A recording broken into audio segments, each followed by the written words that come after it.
Yan, magandang araw mga katek. May gawa tayo na Lexus model 2015. Ang kanyang sira, yung kanyang blind spot. Nakalagay dito sa kanyang monitoring. Halimbawa, ito siya. Pindutin ko yung blind spot. Kailangan naka okay siya. Ayan o. Ayan siya. Blind spot monitoring monitor system malfunction. Ibig sabihin yung blind spot na ito yung pag nanakbo yung sasakyan, madidetect niya na mayroon siyang kasalubong dito sa likod. Magwa-warning yan. At yung ilaw doon sa papuntang mirror, makikita mo na magwa-warning siya. Ayan siya. Ayan o. Ayan. So tinanong natin doon sa customer, bangga pala ito sa likod. So sinabi ko kailangan mapalitan yung kanyang radar module dito sa kanyang right side.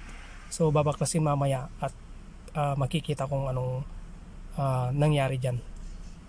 Kaya nag-warning siya. Yan, ito na. Tatanggal yung bumper para makita yung sira ng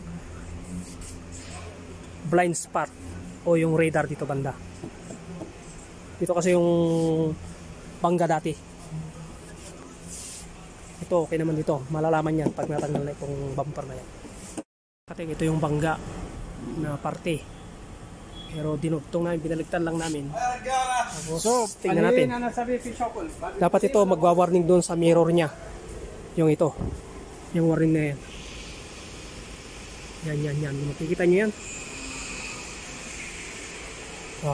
Tapos nawala na yung kanyang warning dito na monitor malfunction ng kanyang blind spot. So pindutin natin to. Tingnan mo yan. Ayun. Okay na mga katik. Wala nang problema. Tapos ang warning na nawala na. So okay natin. Sindi natin ulit. Yan mga katik. Yan. Okay na mga katik. Ito ang Lexus. Pwede ang kunin ito ng customer.